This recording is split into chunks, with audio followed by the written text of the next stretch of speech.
I wonder what's keeping Claire. Relax. You'd better enjoy your last moments as a bachelor. Who are those people over there? Oh, friends of hers, I think, from that newspaper she worked on. I wish she'd hurry up. I'd like to get the gang back to the newspaper. Well, that's Claire for you, even late at her own wedding. You know, I really hate the lizard. What do you mean? Well, I speak now as her editor, not as a disappointed suitor. Claire'd never make a newspaper woman, and you know it. Oh, I don't know. She dug up more hot social stuff than anyone the Tribune had before. That takes talent. Personality, Hank, my boy, not talent. All right, so I appreciated her personality. You appreciated it. I was the one that brought her to your attention when she was only an $18 a week steno from a hick town. Remember? Very touching, Al. You can put that in your memoirs. She's marrying Hanneman now. Listen to the frustrated lovers. You know, if either of you guys had made furnaces instead of small talk, you might be in Hanneman's shoes now. Have one of mine.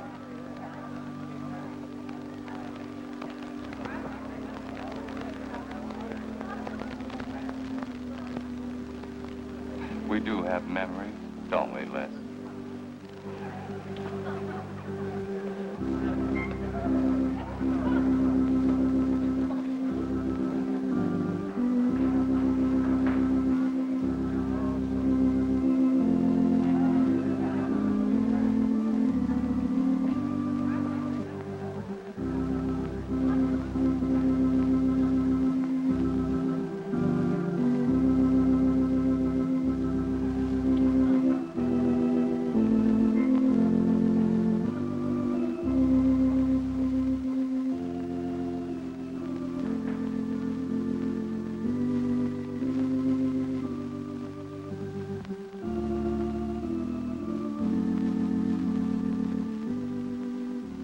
Hanneman, wilt thou have this woman to be thy wedded wife, to live together according to God's ordinance in the holy estate of matrimony?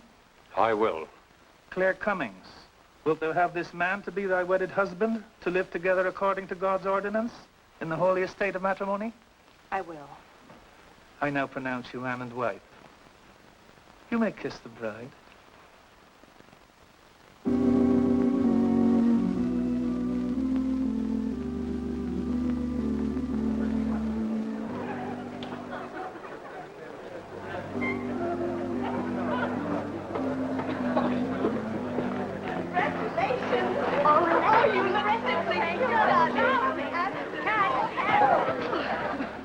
June, don't tell me I'm going to lose another employee. Don't worry, Mr. Doyle. I don't even have a boyfriend. We better go in now and cut the cake. We'll have to hurry, darling, if we expect to catch that plane. I'll be right in. I just want to say my goodbyes to a few of the gang. All right, but hurry. Thank you. Thank you.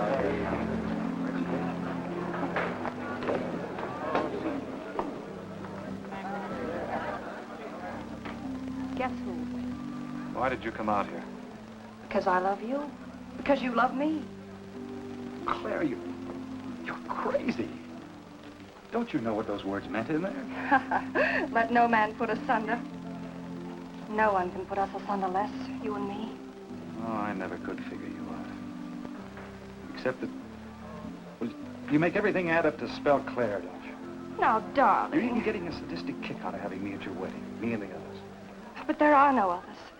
Only you. I'll think about you on my honeymoon. I'll write you. Miss me, Les. I know you both will be very happy. I beg your pardon. Thank you. I'm ready with my cameras, Mr. Hanneman. I've been looking for Mrs. Hanneman. You haven't seen her, have you? I believe you'll find her on the terrace.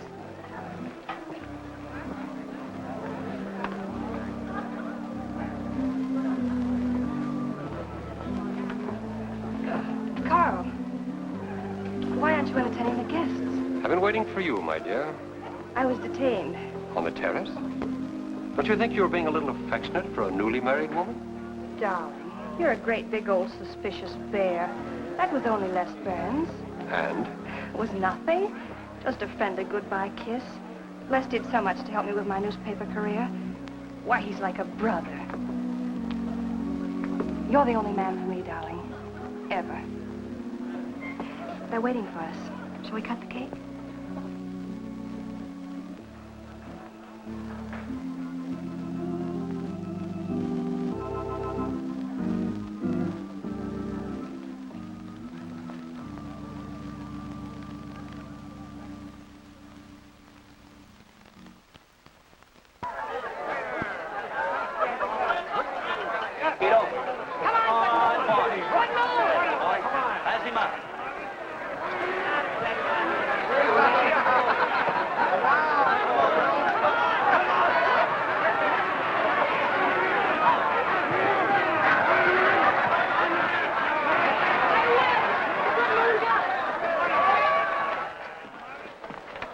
How much did he pay?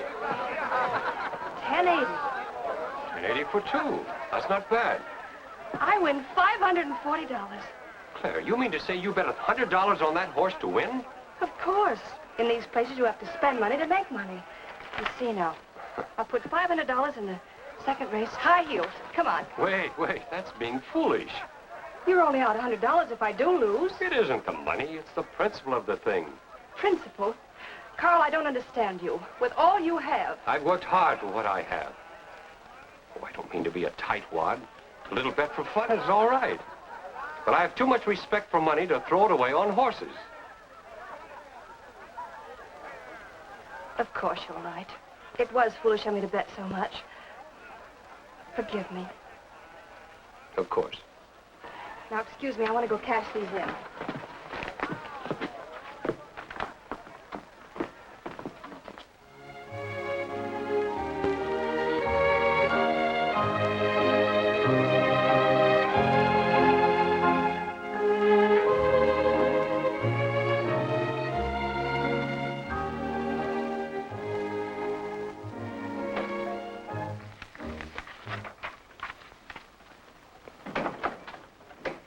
Hello, darling. Miss me? Back so soon, Oh, Carl. I went to the barber shop. Who are you writing to? June Taylor. You remember. Les Burns' secretary. She was at our wedding. Do you want to read some of the awful things I said about you?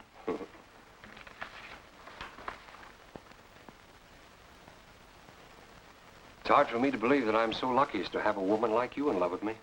It's true, darling. Every word of it. I'm sorry, Claire.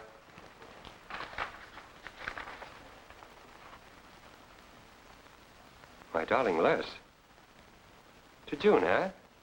Things are beginning to make sense now. Carl, darling. So that was a goodbye kiss you gave Les Burns. Well, Well, what do you want me to say? nothing. There's nothing you can say, I guess. I'm only glad I found out about it now. Carl, what are you going to do? I'm going back to San Francisco. We're through.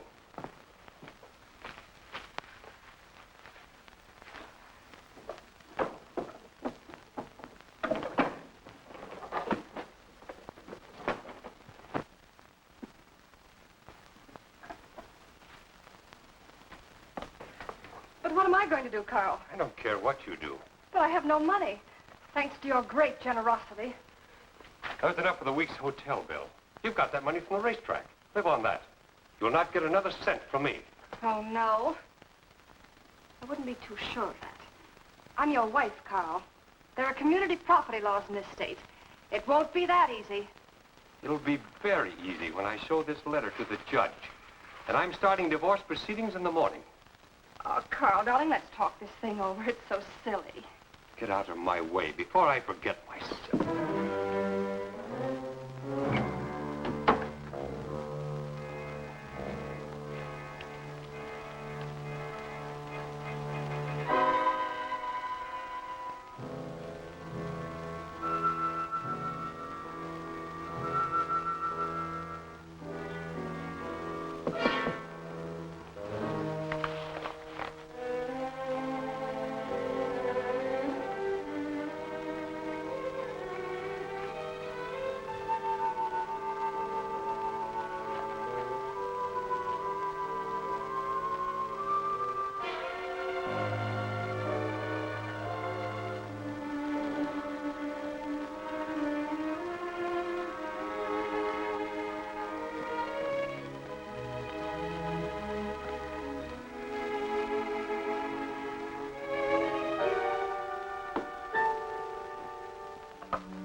you please connect me with a house physician? Hello, Dr. Hastings? This is Mrs. Carl Hanneman, Bungalow 9. Could you please leave a prescription for some sleeping tablets for me at the drugstore? I'll be needing them right away. I'm turning in early. No, that won't be necessary. I'm going out for a bite to eat, and I'll pick them up later. Thank you.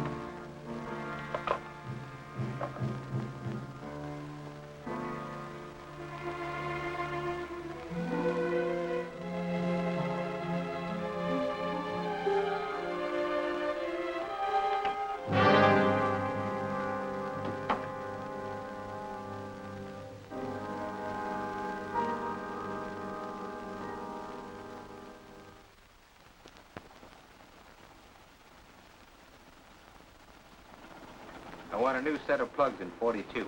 Okay, Blackie.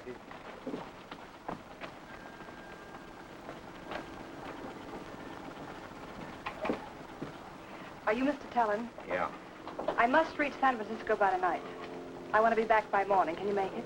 I can make it up and back if If what? this weather holds out and my fee is big enough. How much will it cost? $400.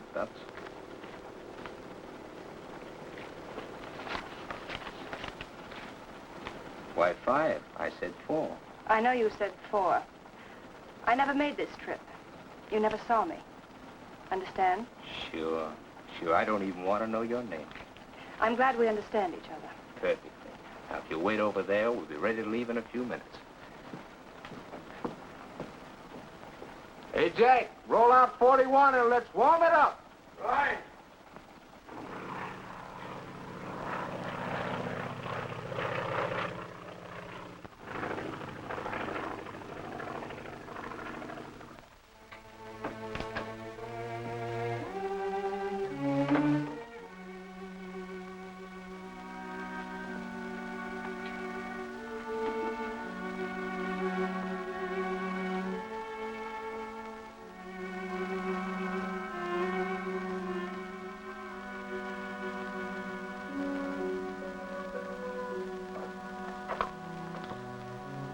Room service, please. Hello? This is Mrs. Carl Hanneman, Bungalow 9. Would you please send a waiter over with the menu? Thank you.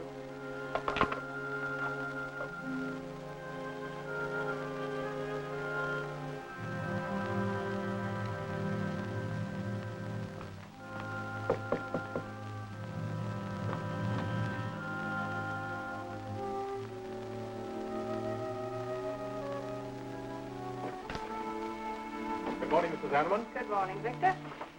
You see, I think I'll take some orange juice and toast, coffee. That'll be all.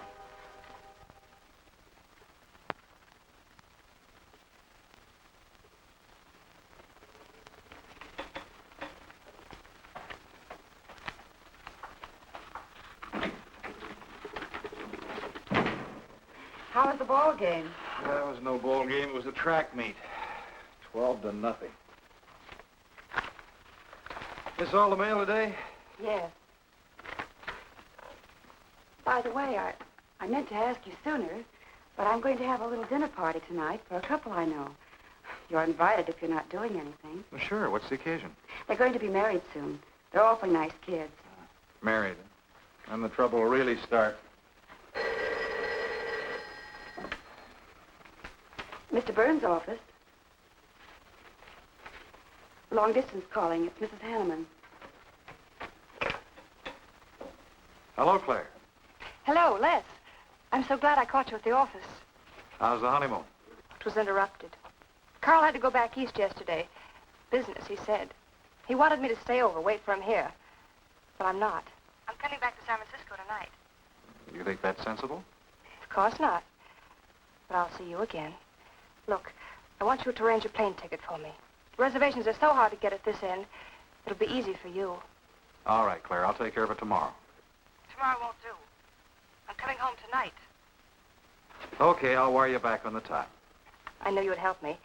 Be sure and meet me at the airport. I can hardly wait to see you. Goodbye, Les. Goodbye, Claire. June, get a hold of Hack Doyle. Have him get me a reservation on the 8 o'clock plane out of Los Angeles tonight. It's for Mrs. Hanneman. Are you planning to meet her? Yeah.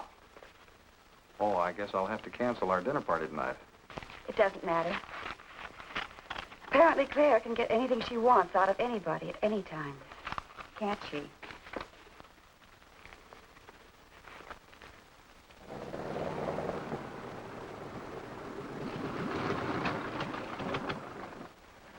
I never thought I'd be back with you so soon, darling. It's wonderful. It's crazy. Then why did you meet me? I don't know. I do. Because you still love me, don't you, Les? I'll get over it. I hope Carl stays in New York for a long, long time. That seems a bit odd. He didn't arrange his business affairs so they wouldn't interfere with his honeymoon. Yes, I thought so, too. You certain you and Hanneman didn't have some trouble? What kind of trouble could we possibly have had? Quarrel of some kind? Perhaps over us? Now, wouldn't that be ridiculous? Giving him some reason to doubt me just so soon after we're married? What do you think you're doing now? You don't feel sorry for Carl, do you? No. No, I don't. But I should. Look, let's forget all about him. For a few days, anyway. Take me home, I'll change, and you can take me out to supper. Claire, I'd rather not go to the house. But I must freshen up, darling. I really must. You want me to be beautiful, don't you? Just for you? You are beautiful. See? There's nobody home.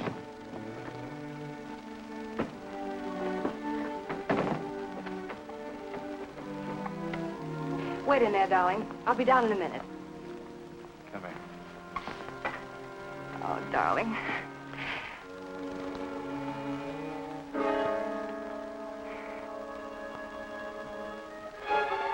Les, what is it? Stay here.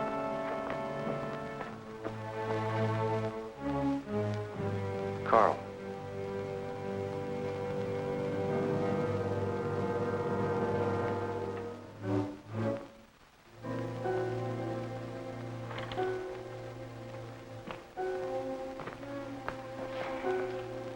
Suicide.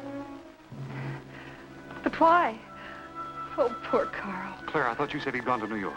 That's what he told me. I don't understand it. Why should he do such a terrible thing? You probably know as much about that as anyone. It's going to be one of the first things the police ask you. You can't stay here, darling. I'll take you over to Hack Doyle's. Where's your telephone?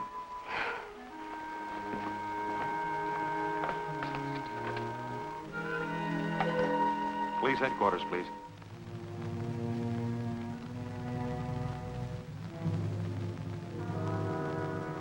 I thought of you and Hack right away, Mamie, and brought her over here. I hope you can put her up for tonight. Oh, of course. You can stay as long as you like, Claire. Thank you, Mimi. You're very kind. It's just too incredible. If you'd had any earthly reason. We were so happy. So very happy. And now there's... Oh, Hack, Claire's going to stay with us for a few days. Good. Plenty of room. The police are over there now. Murdoch said he'd stop by here later. Sure it was suicide? Fairly sure. The man in Hanneman's position, a beautiful wife and all that money? I don't get it. I don't either.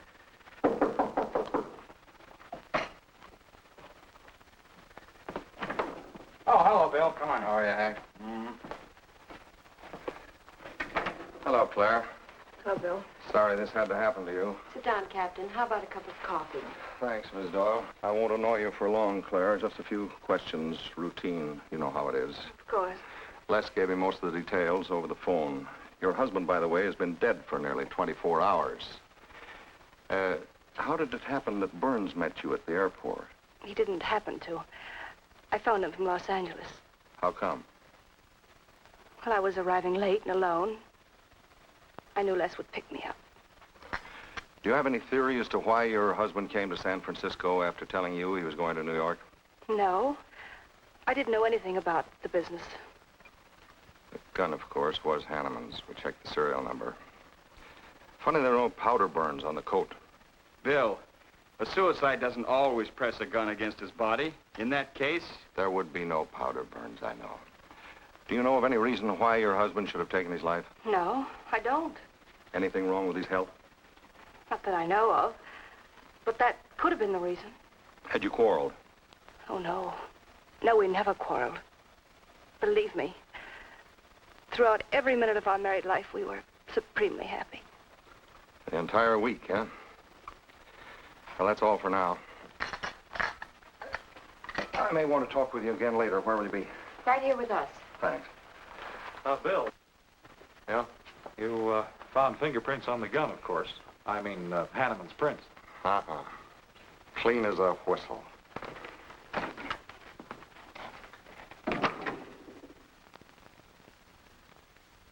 Mr. Burns, that's the position you and Mrs. Hanneman found her husband? That's right.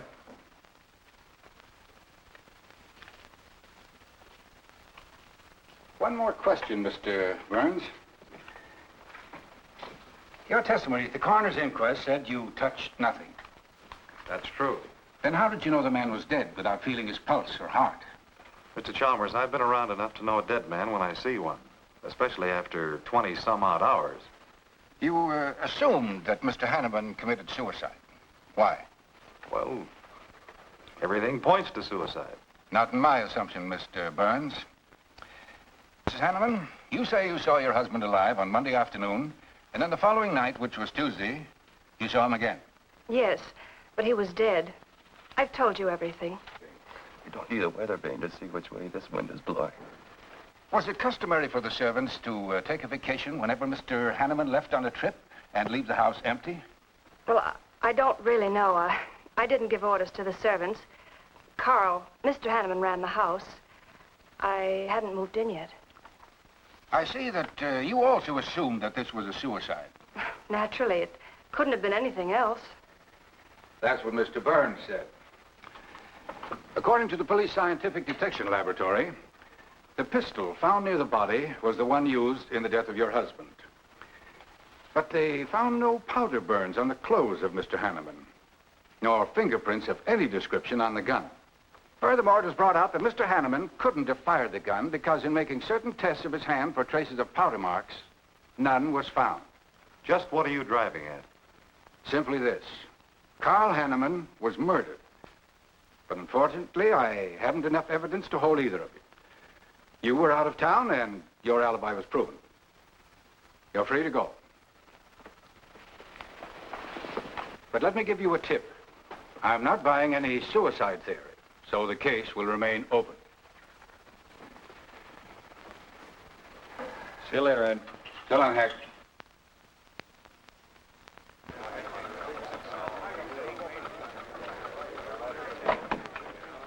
Good morning, Les.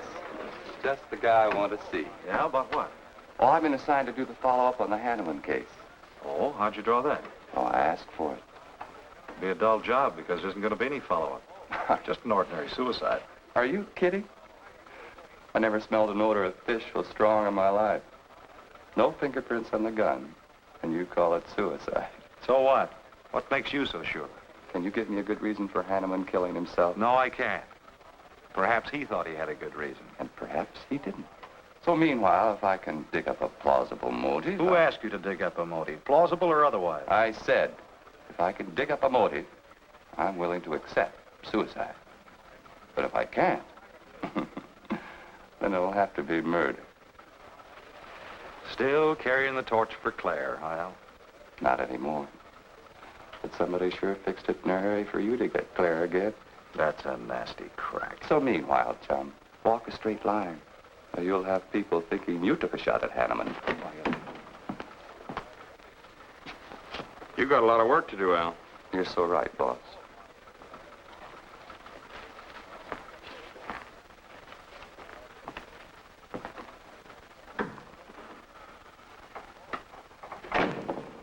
Sorry, Hack. How's Claire taking it this morning? I don't know. She's still asleep when I left. Les, I'm worried about this deal.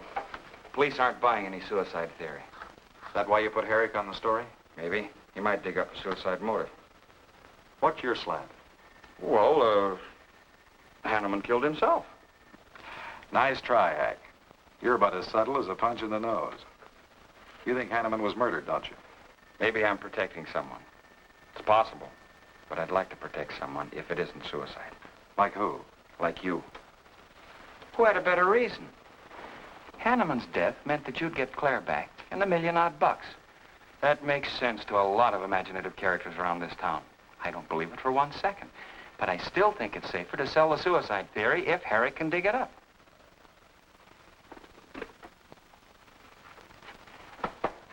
Thanks, Hack. But I didn't do it. Yeah. Send him in. Well, they're on the job. Hello, Batson. What's on your mind? The DA would like to see you gents in the morning. Says it's important. About 10 o'clock. What's he want us for? Don't you know? Mrs. Hanneman's already got her invitation. See you tomorrow.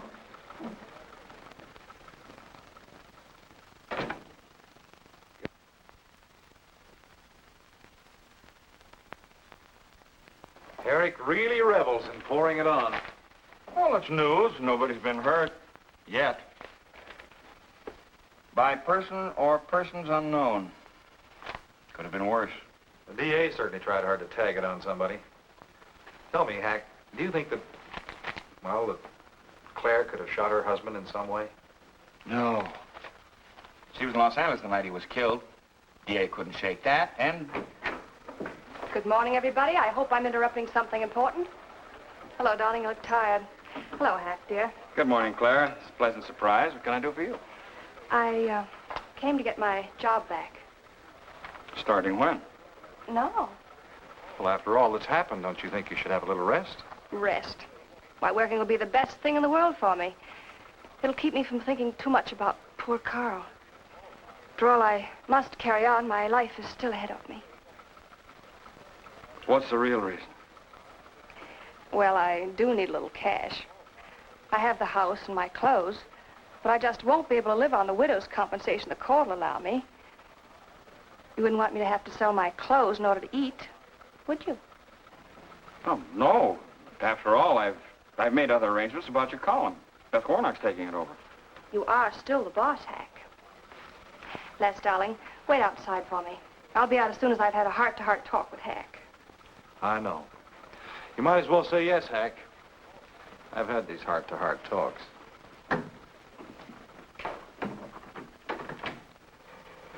You will let me stay, won't you, Hack?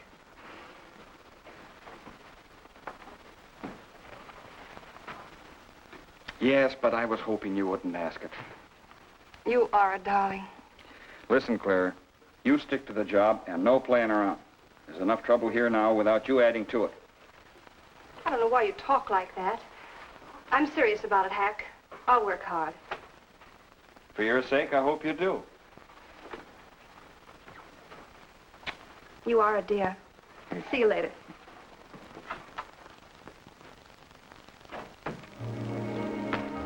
Well, see you later, Al. All right. Hopefully you're friends. Yeah, old friends.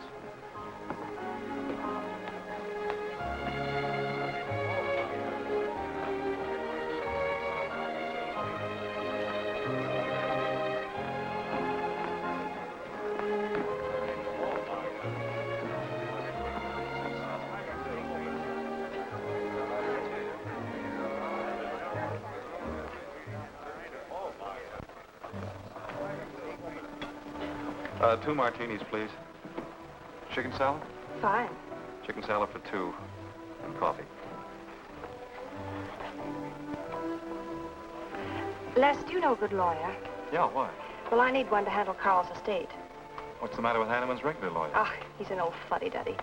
I want someone whom I can trust to take care of my interests. Well, you might try Lawrence Carson. He specializes in probate work. Carson? Good. I'll call him tomorrow.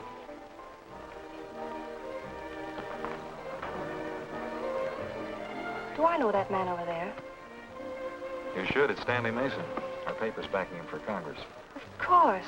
Why, the pictures on his campaign posters don't do him justice. You know, I never could figure that guy. Every time I see him, he's with a different girl. So? Oh, we'll have 4 Manhattans. Make them half French and half Italian vermouth. We'll order later. I'll look after them personally, Mr. Mason. Thank you. Stanley, isn't Isn't that Hanneman woman over there? Yes, she's very attractive, isn't she? Well, if she likes the type. Why wouldn't he be a good man to handle the estate? No. He's too tied up with his election campaign. What are his chances, Les? I'm going to Washington. Pretty good. Why? That makes him important. I've got to have someone with influence. He looks like the kind of a man who could get things done quickly. Capable enough, I suppose. Probably make a good representative. Personally, I just don't go for him. I want you to introduce me to him. You can do better. Oh, darling, don't be stubborn. I want to meet him. When you want something, you want it right now, don't you? You know what I really want, Les. I know. A fine old name like Hanneman, carload of dollars, social position, the tops. You're forgetting the most important thing. Am I? You see, that's just the frame. You're the picture in that frame. What's that about a frame? Sergeant Benson, won't you join us? No, but Burns here can join me. Been looking all over for you. The captain wants to have a little chat. Now. What is this, a pinch? No, just an interview. It won't take long. It's too bad you couldn't have found me at 10 o'clock this morning. I was in a dentist's chair. I'm sorry, Claire. It's all right, darling. I'll wait for you here.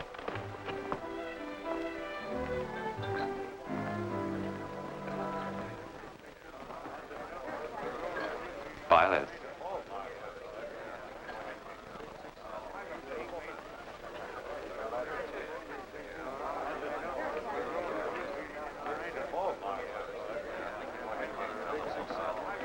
Hello, Al. Don't tell me they finally grabbed Les for murder.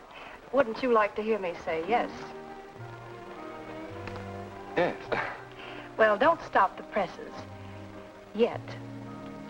You're the most composed dame I ever saw. I don't believe you give a hoot whether this case ever gets solved.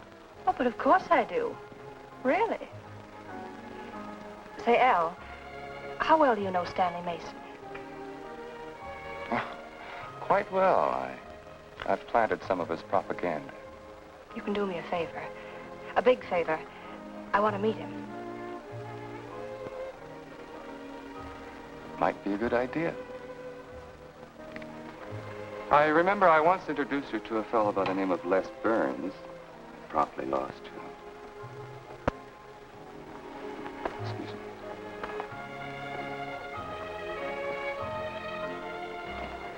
Stan, how are you? Well, hello, Al. Say, I have a young lady over here I'd like to meet you. Just take a minute. Well, all right. Excuse me? Excuse me. Claire, this is Stanley Mason. Mrs. Hanneman. I'm so glad to meet you, Mr. Mason. How do you do, Mrs. Hanneman? Won't you sit down? Sorry, I can stay but a minute. I know you think me rather forward, but being an attorney, you can understand my predicament. I'm desperately in need of someone to administer my late husband's affairs. I thought perhaps you could help me. Well, I hadn't intended on taking on any more work this summer. My campaign requires so much attention. However, supposing you come to my office at, say, 4 o'clock, we can at least talk it over. Oh, thank you. I would appreciate it. Here's the address. So, until then... Oh, excuse me. Sorry. Thank you, Al. Don't mention it.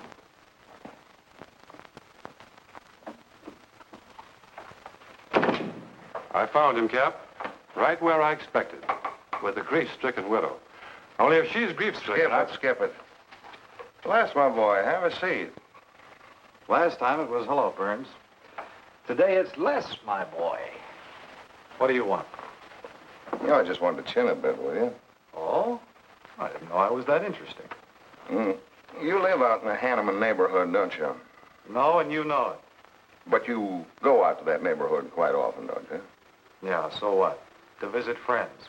Oh, sure, that's right. There's Hack Doyle and his wife, June Taylor. Say, there's a clever little girl, huh? Your secretary, huh? Since when have you become so interested in my secretary? I thought you were a happily married man. Weren't you out in that neighborhood the night Hanneman was shot? Monday night? No, I wasn't. I played gin rummy with the boys in the press room. Went home to bed about 10 o'clock. He read the testimony, did the checking. Come on, Murdoch, what's on your so-called mind?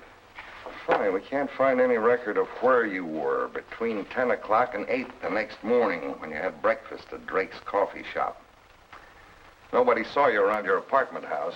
Nothing so strange about that. People in my neighborhood mind their own business. I spent the night sleeping. You got an edgy temper today, Les. Aren't worried about anything, are you?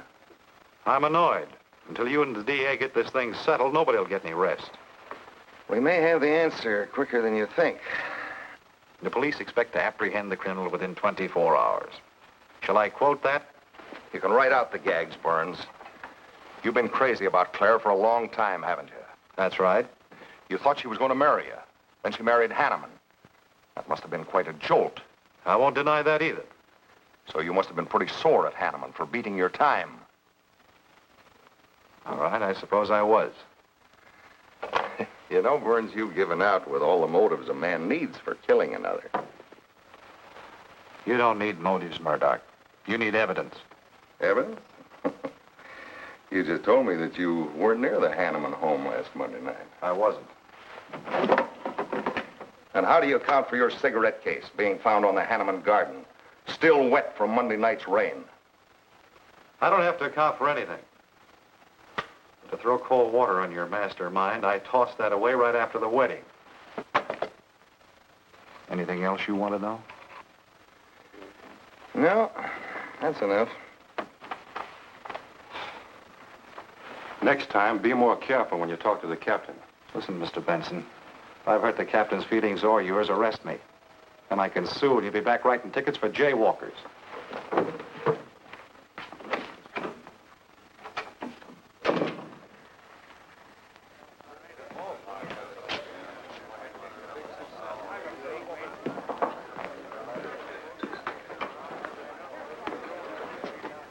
You rent that stool by the month? Well, Lester. Where's Claire? Oh, Claire isn't here. She had an appointment. Did she go back to the paper?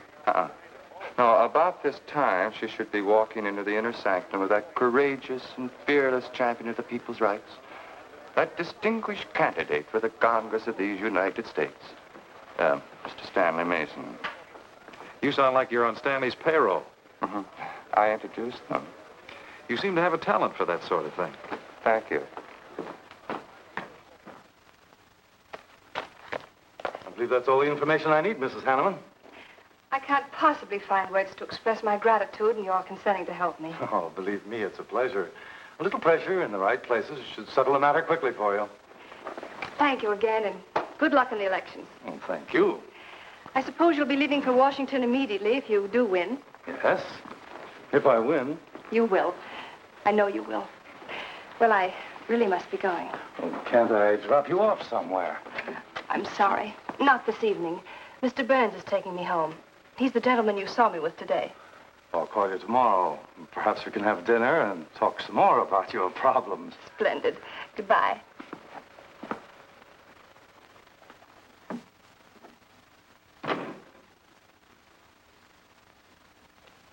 Look, Claire, don't you think you ought to stay over at Hack Doyle's a little longer? Might be unpleasant. Oh, don't be ridiculous. Come on. Oh, Roberts. Good evening. Good evening, Mrs. Hanneman. We weren't expecting you home. We've made no arrangements for dinner. I've had dinner. Please take my bags to my room, and you and Christine take the evening off. I shan't be needing you. Thank you. Oh, Mrs. Hanneman, I just wish to say on behalf of Christine and myself that we're pleased that you're home, and we'll do everything we can to make you happy. Why, thank you, Roberts.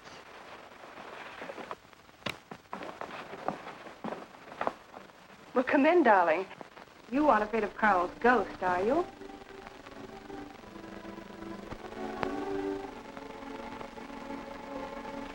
You'll never be happy here, Claire. Nonsense. I've done a little refurnishing. Well, that ought to help a little. Les, what did Murdoch want with you? You had an idea I might have paid a visit here Monday night. You didn't, did you? Of course not. It also seems I had a motive to kill Carl. But of course you did. If you were that kind of a person. Murdoch's only fishing. Well, he knows I've been in love with you for a long time. I told him. You told him? Why not? It's true. You want them to keep working on you, so they'll stay away from me. That's it, isn't it? Yeah, that's it. I said I'd stand by. And you have. And I love you the more for it. You know I do love you, don't you, darling? I think you do, Claire. In a peculiar, mixed-up sort of way. I never should have married Carl. I didn't really love him, but he offered so much. Things I never had. But that's all over now. No, it's not all. And it won't be until they find his murder. They will. And there'll be nothing to keep us apart again. Ever. Claire, if I could only sell myself on that. You've got to, Les. You've got to.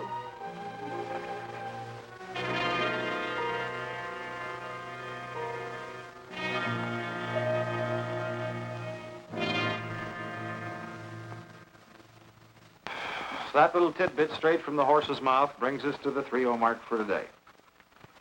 See you around about this time tomorrow. Les Burns. You're pretty sharp today. That's the best column you've done in 2 weeks. Thanks. You say so, it must be all right. Hi, pal. Hello, Harry. Hear about your girlfriend? They dragged her in this AM. Murdoch and the DA gave her quite a going over. No use charging to the rescue, Les. Stanley Mason already beat you to it. What do they want with her, Al? Well, it seems they had a hunch Claire made a fast round trip into town the night her hubby joined his ancestors. Seems they thought her alibi about being in L.A. the whole time was the bunk. Oh, that's ridiculous. Oh, is it? Well, you'd know more about it than anyone. Jones, put that through, please.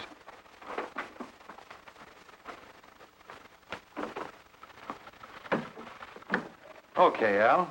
You're so much smarter than Murdoch. Spill it. Oh, I'm not saying I'm smarter. But I do know Claire better than he does. And I know you. Meaning what? Claire never lost any interest in you before, during, or after her marriage. Well, that doesn't prove it happened. With all that wampum at stake, this whole thing could have been planned weeks ago by both of you. I'm fed up with your dirty cracks. Now get out! Wait a minute.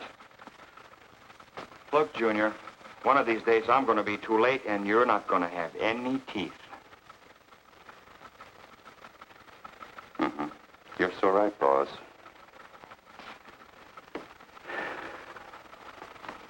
What's wrong, Les? Nothing, forget it. The way you want it? If anybody wants me, I've gone for the day. Have one for me, too.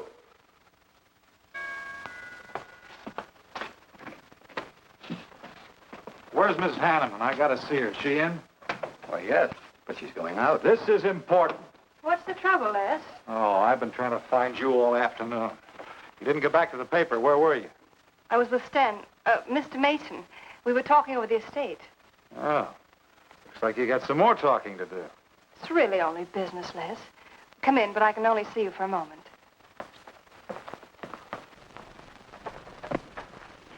You've taken on quite a package tonight, haven't you, Les? Oh, I've had a few drinks. Sitting over at Renard's. Been thinking things. Crazy things. About me? Yes, you. Murdoch and the DA asking you all those questions. It's nothing to be disturbed about. I'm not so sure.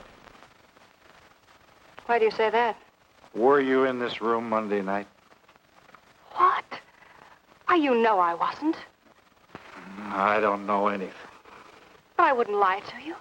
Have I ever, Les? Claire, there's only 2 people could have profited by Hanneman's death.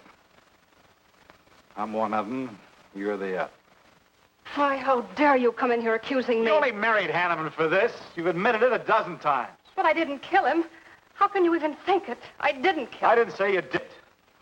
But if you know anything, you've got to tell me. Were you in this room Monday night?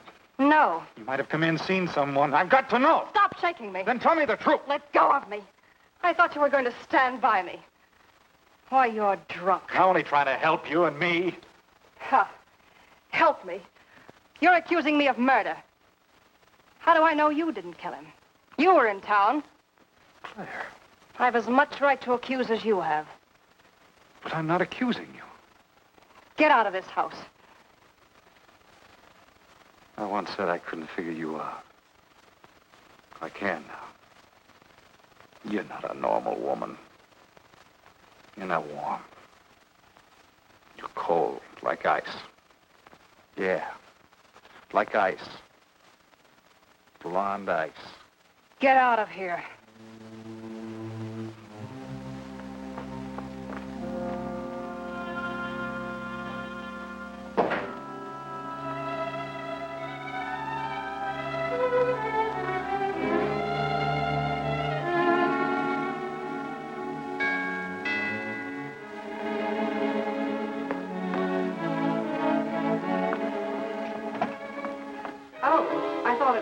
Hello, Mrs. Hanneman. I don't believe I know you. Sure. Sure you do. Let me come in. We can talk better inside. In there. Now, what do you want? Well, I saw your picture in the paper, and I found out who you were. I figured we could make a deal. Deal? I was going to call on you last night, but you had company, and I had to see you alone. What kind of a deal? Seems that plane ride last Monday night returned big dividends. I paid you to forget me. I thought I could trust you. Sure. Sure you can trust me. But it's hard to forget murder for any $100. Why, you dirty double... I don't like that word. All right, we'll forget what happened to Hanneman. I'll go along with you on that suicide story. That is providing there's a little consideration of, let's say, 50 grand. $50,000? Why, I don't have that kind of money. This estate's in probate. I won't receive a thing for months. I can wait. But in the meantime, I'll take this.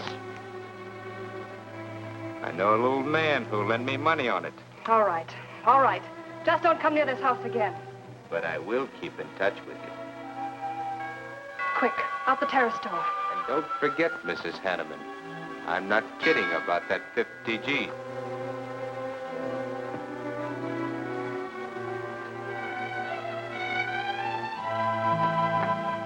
I'll get it, Roberts.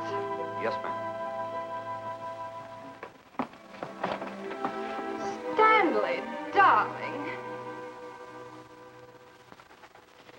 Thank you. Well, he isn't at Bernard's either. Oh, I hope nothing's happened to him. He'll turn up when he runs down or runs out to go for drinks. Say, you write his column all by yourself? Somebody had to do it. I hope it's fit to print. It's good. Nice of you to cover for him, too. Do you really think he's all right? Sure. I'll find him later. Don't worry about Les. He's probably getting more poison out of his system than he is into it. I hope.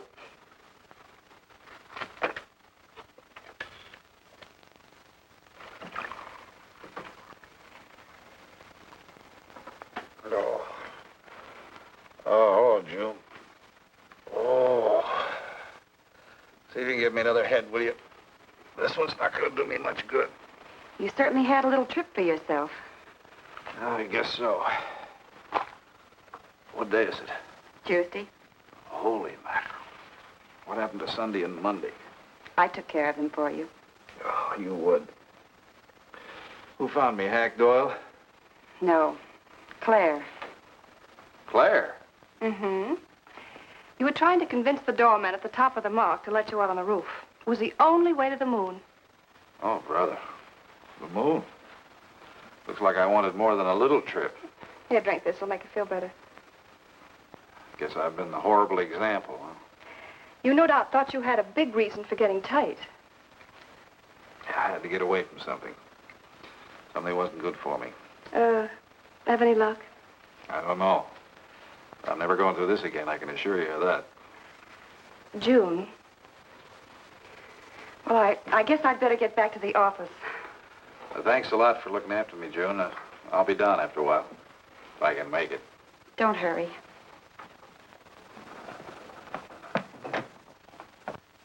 Les, I wonder which hangover you'll recover from first.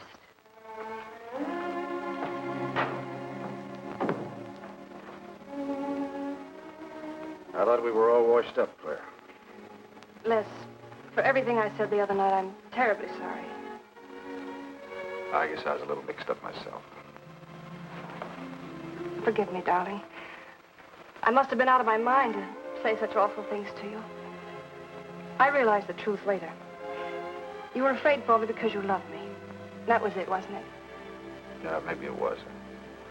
I just couldn't believe that. Look, let's forget all about it. We know there's nothing to worry about. There never was. We know that, don't we, Les? Sure, Claire. Sure.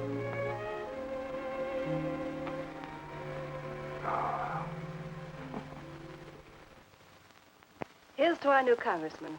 May your career be long and successful. Thank you, darling. Jeff, but aren't you both a bit early? I only wish I could be as sure of my future in psychiatry as you can be of your future in Washington.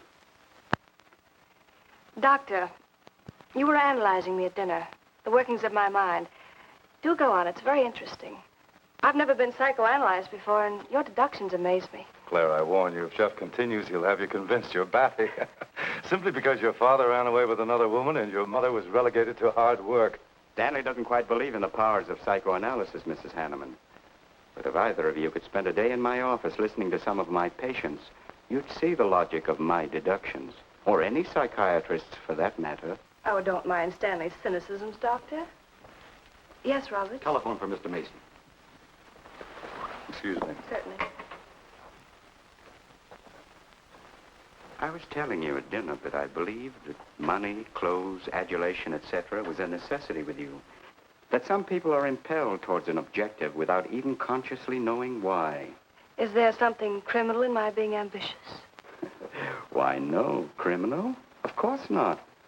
Unless your ambitions take a perverse form, then you'll stop at nothing, right or wrong, to get what you want.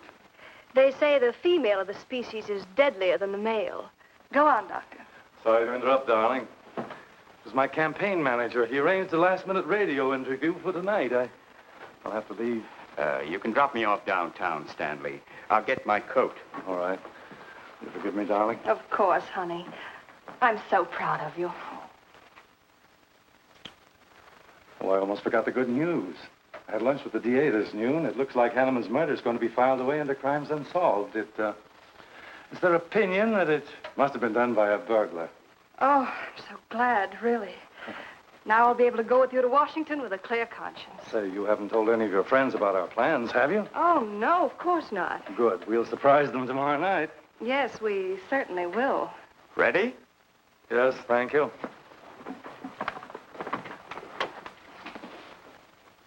Good night, Clara. Good night. Mrs. Hanneman, please don't take my mental probing too seriously. You're a very charming hostess. So don't worry. I never worry. Good night. Good night.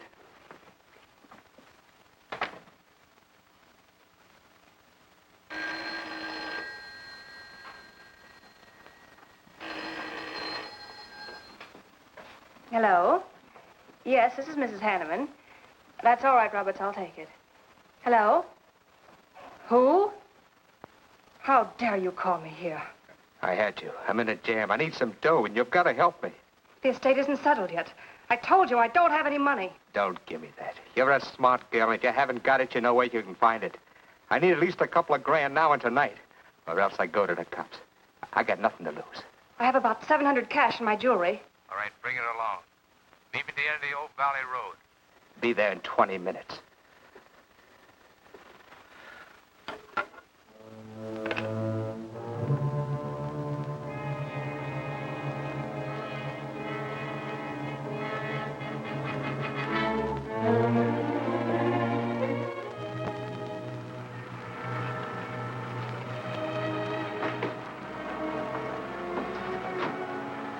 Did anybody follow you?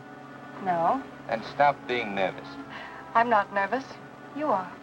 All right, give me this stuff and let's see if I can use it. These look all right.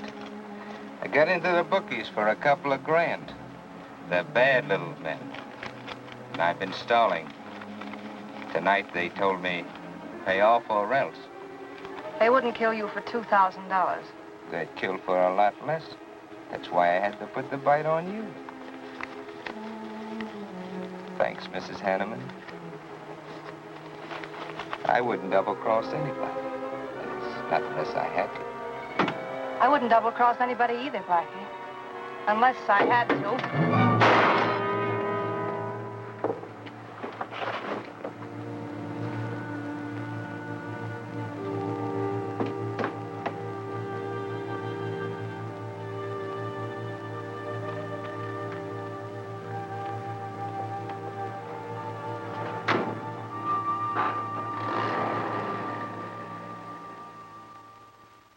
First returns have been received from the 12th precinct.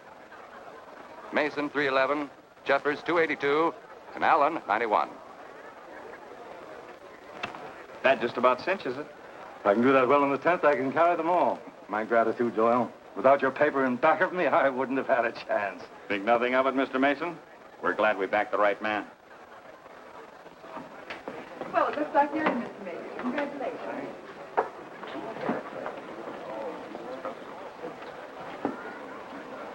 Seen Les and Claire yet tonight? No, I guess she's waiting to make her grand entrance. It's about 100 times you've asked for them, Hack. What gives? Nothing?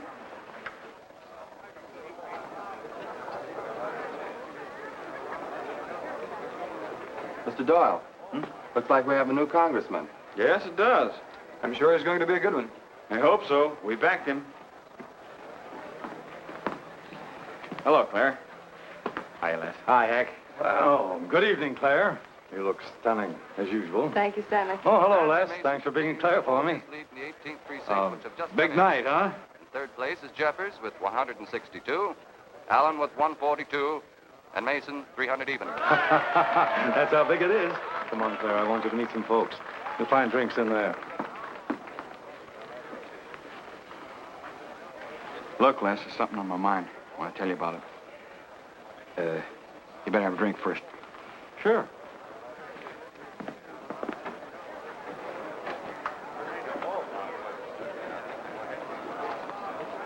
Hi, folks. How's the brawl?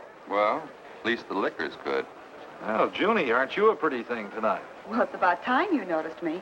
The trouble with you men is you always have ink in your eyes down at the office. Have a fresh one? No, thank you. This will do. Les. I'll talk to you for a minute. Excuse us. What gives? Did you come with Claire tonight? No, I came with my Aunt Martha from Penobscot. No, I'm serious. You saw her come in with me. You better get her out of your system, but right now. What are you talking about? Things are fine with us now. She couldn't be sweeter. You should have seen her earlier, helping me get things ready for that little party up at my place tonight. How about a speech, Mr. Mason? We haven't had one. Come on, Stanley. Yeah, give us a speech. That's all I need. Now, wait a minute. Speech, all right. If you want a speech, you shall have it. Ladies and gentlemen, I want to introduce to you a very lovely young woman, better known to you as Claire Cummings. I am happy to announce that she's bestowed upon me the great honor of consenting to become my wife. This is a dirty, low-down trick, but I'm glad it's happened. Someday I'll tell you why.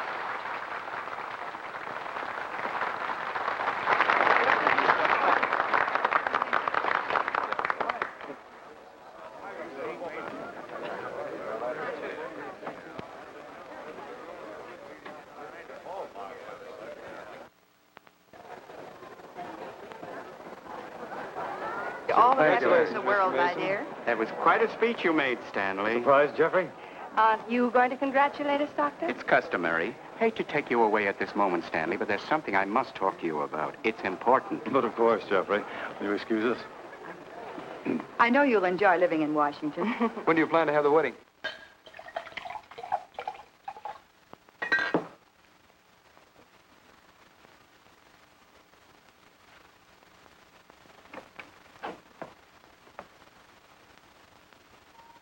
look at me like that, darling. And what are you doing here? I wanted to see you alone. Sure, not a husband in sight. Dead or alive. I didn't have a chance to explain.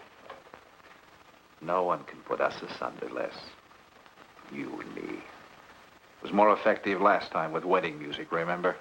Oh, you're cruel. I didn't mean to hurt you, and you are hurt, aren't you? That's how much you bother me now. Not a quiver. What about your heart? Claire Cummings, Hanneman, Mason. If this keeps up, you won't be able to get your initials on your silverware. I can't help it, Les. I do love you, but you could never give me the things I must have. Money, importance. With me, they're a necessity. Oh, stop it, Claire. You're like a poison. Take a little bit and you're finished. But too much becomes an antidote. All right, darling. But if we've really come to the end...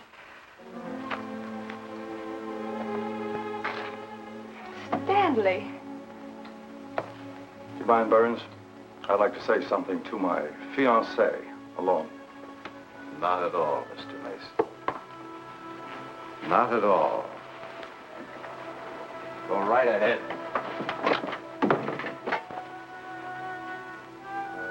The congratulations are hardly over before I find you in the arms of your old sweetheart. That was a stupid remark. I had to say something to him, didn't I? So you didn't tell him earlier. You said you were going to? Well, I couldn't find the words. Is that why you're angry? Oh, darling, let's not quarrel. We can do that after we're married. There isn't going to be any marriage.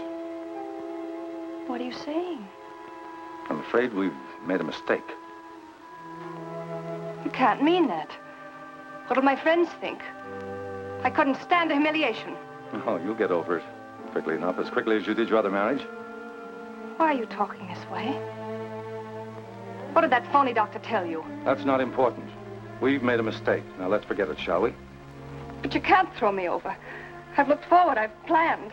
You're taking me to Washington with you. Away from these people, these memories. I've got to go with you, Stanley. No, I'm sorry. It's final. You ought to see a doctor, Claire. A doctor like Jeff. I'll look for you at the party after he talked to me. I merely wanted to ask you something. Doyle told me where I'd find you, but I didn't believe him either. But finding you here proves many things. You're not well, Claire. All right. I didn't mean to crack up. At least we could have a farewell drink together. No hard feelings, really. Why don't you fix some for us? I must say you're being regular about it.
Claire. What have you done? I did nothing. You killed him, Les. I killed him? Don't you remember? You came in just a few minutes ago. You saw us talking. You looked funny. Crazy. You said you were going to kill Stanley because he stole me from you. So you picked up the knife and you stabbed him. You're out of your mind. No, I'm not. You're insane. No. No, I saw you do it. You dropped the knife and you ran out the door. I tried to stop you. Came in just a few minutes later. Right now. You murdering little idiot. Les, don't! Mason, you won! Alan just conceded the election! You're going to... Where's he gonna go? He made it on its minute right there.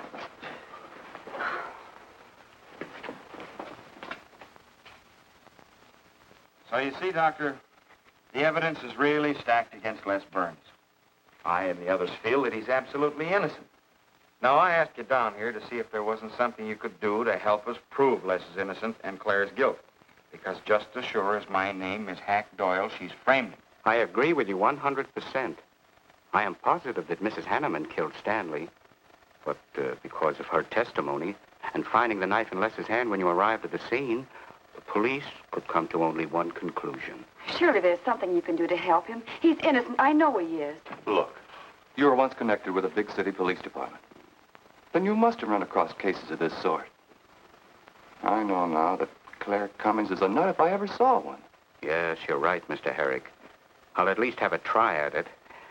I'm just as interested in finding Stanley's murderer as you are in proving Mr. Burns' innocence. Now, I have a plan that might break her down.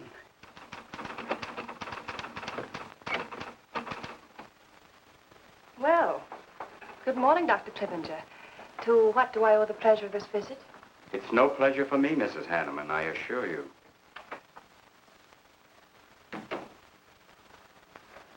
I just came to ask one question. Why did you kill Stanley Mason? What? How ridiculous you are, Doctor. Am I? You see, I had a talk with Stanley last night concerning your betrothal and advised him against it. It's safe to assume that when he came to tell you there wouldn't be any marriage, you killed him in a fit of anger and then concocted a story to implicate Mr. Burns. It's the most absurd accusation I ever heard. You seem to forget that Les Burns' fingerprints were found on the knife and that he was seen standing with it in his hand. The police have all the facts, Doctor. Not all of them. All they need to convict Les Burns. Do you mind if I finish my column? No. Why, no.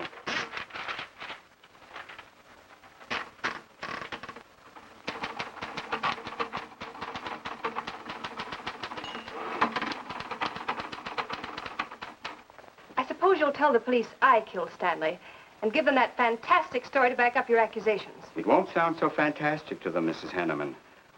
I discovered one or two other flaws in your story. They'll laugh at you. It's insane, absurd. Oh, you're wrong. You see, I've spent my life delving into distorted minds like yours. I worked for the police for many years as a consulting psychiatrist. You sound more like a hypnotist. And I'm quite fed up with your insane theories. Now, Doctor, looking for something, Hack? Police are on their way. Police? What for?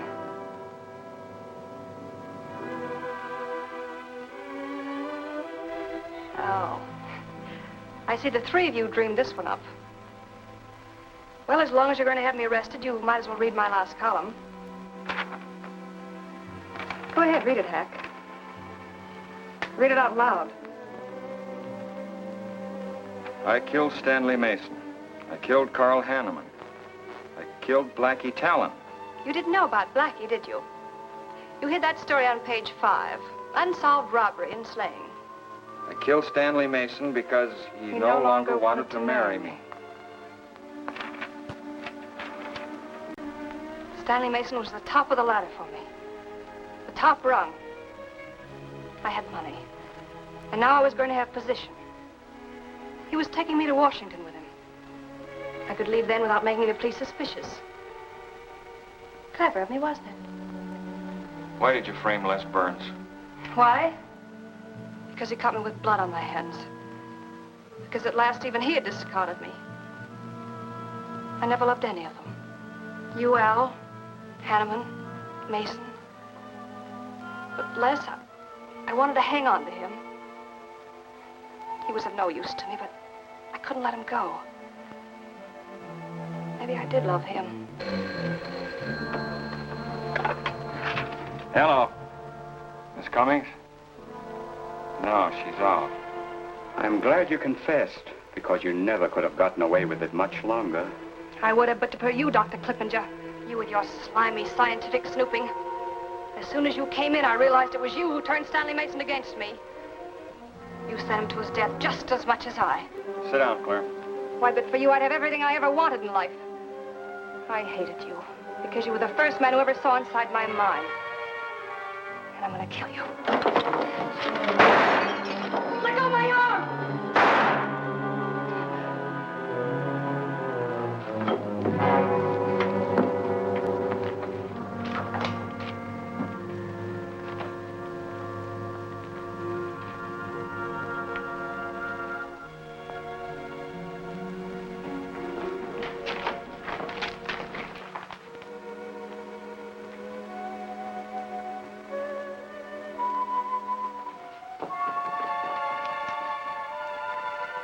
You were a little late, Murdoch. Well, it was probably better this way. I can scarcely believe it. A woman as beautiful as that. You didn't know her very well. None of us really knew her very well.